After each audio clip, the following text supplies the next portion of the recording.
दोस्तों स्वागत है आपका इनसाइट नॉलेज की एक और नई वीडियो में। आज की इस वीडियो में हम दो काफी महत्वपूर्ण खबरों के बारे में बात करने वाले हैं, जिसमें से हमारी पहली खबर भारत के महाराष्ट्र में बनने जा रहे दुनिया के सबसे बड़े ऑयल रिफाइनरी प्लांट को लेकर है, जिस पर काफी समय से जनता द्वारा कड़ा विरोध जताने के कारण इस प्रोजेक्ट को बीच में ही रोका गया था। तो वहीं अब सऊदी अरब के साथ हुई मेगा डील्स के चलते भारत वापस इस प्रोजेक्ट को पूरा करने की राह पर निकल चुका है।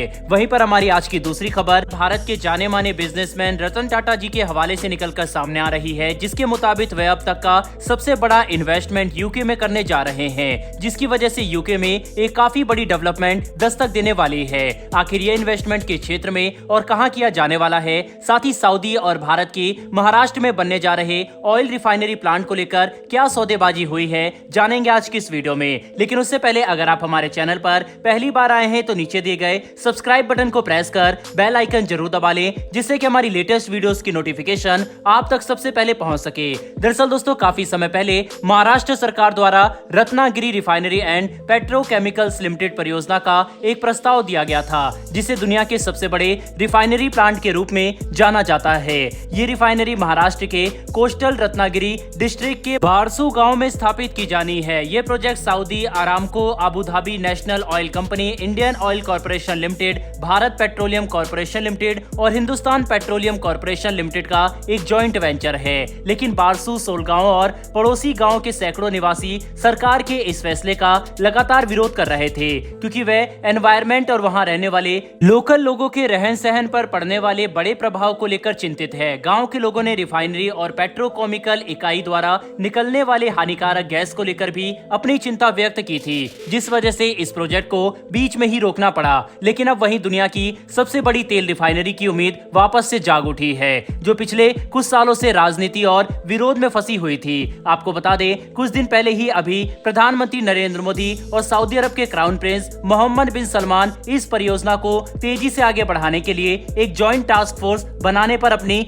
सहमति जता चुके हैं। ये बड़ी डेवलपमेंट G20 शिखर सम्मेलन के दौरान घोषित एक महत्वाकांक्षी जॉइंट प्रोजेक्ट यानी कि इंडिया मिडिल ईस्ट यूरोप के इकोनॉमिक कॉरिडोर के मद्देनजर निकलकर सामने आई है। दोस्तों आपको बता दें, रिफाइनरी और पेट्रोकेमिकल्स परियोजना भारत में बढ़ती ऊर्जा मांग को पूरा करेगी। भारत में तेल उत्पादों की बढ़ती मांग ने पिछले कुछ सालों से भारत को रूस पर पूरी तरह से निर्भर कर दिया है। तो वहीं अब भारत की मांग को पूरा करने के लिए और अपनी क्षमताएं बढ़ाने के लिए रिफाइनर अरबों डॉलर खर्च कर रहे हैं। भारत के पास दुनिया की चौथी सबसे बड़ी रिफाइनिंग क्षमता है और इस प्रोजेक्ट से भारत को रिफाइनिंग हब के रूप में स्थापित होने में भी मदद मिलेगी। भारत के पास पहले से ही गुजरात के जामनगर में रिलायंस इंडस्ट्रीज द्वारा निर्मित दुनिया की सबसे बड़ी रिफाइनरी है, तो वहीं अब महाराष्ट्र में उससे भी बड़ी बनने जा रही है। इस प्रोजेक्ट के पूरा होने से भारत को पेट्रोकेमिकल क्षेत्र में आत्मनिर्भर बनाने, आयात पर देश की निर्भरता कम करने और स्थानीय अर्थव्यवस्था को बढ़ावा देने की उम्मीद है, जो कि पूरे भारत के लिए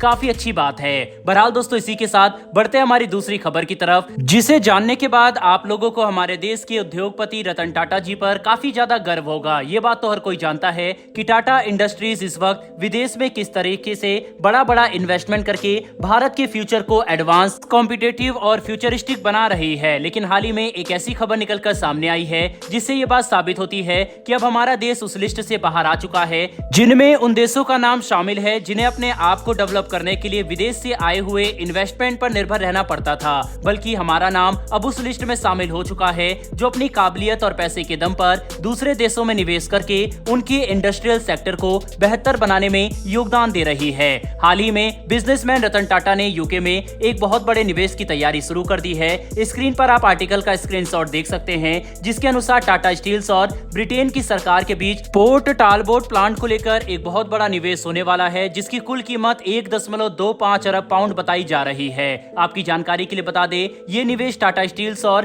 ब्रिटेन की सरकार के बीच होगा। दोस्तों इस पूरे निवेश में 50 करोड़ पाउंड यानी कि 62 करोड़ डॉलर टाटा स्टील्स को सब्सिडी के तौर पर ग्रांट की जाएगी। वहीं पर बचा हुआ अमाउंट टाटा स्टील्स अपनी तरफ से खुद लगाने वाला है। यहाँ पर आप सभी के मन में एक सवाल जरूर उठेगा कि आखिर इस बड़े निवेश के पीछे टाटा स्टील्स और खास तौर पर उद्योगपति रतन टाटा जी की क्या रणनीति हो सकती है। तो चलिए इस बारे में भी हम आपको विस्तार से बताते हैं। दरअसल दोस्तों, इस निवेश को लेकर ब्रिटेन की सरकार ने हाल ही में एक ऑफिशियल अनाउंसमेंट के जरिए ये बताया है कि वेल्स में लगाए जाने वाले इस प्रोजेक्ट में टाटा स्टील वर्क्स को जॉइंट इन्वेस्टमेंट पैकेज के तौर पर 500 मिलियन पाउंड तक की मदद मदद की जाएगी। तो वहीं इसके अलावा टाटा स्टील के इस प्रोजेक्ट में ज्यादा से ज्यादा ग्रीन एनर्जी का इस्तेमाल करने वाली है, जिसकी वजह से इंडस्ट्रीज से होने वाले प्रदूषण को कम से कम किया जाएगा। वहीं पर इस प्लांट के बन जाने से यूके की ये पूरी सिटी काफी डेवलप हो जाएगी, जो उनके फ्यूचर प्लान्स में एक बहुत बड़ा रोल प्ले करने वाली है।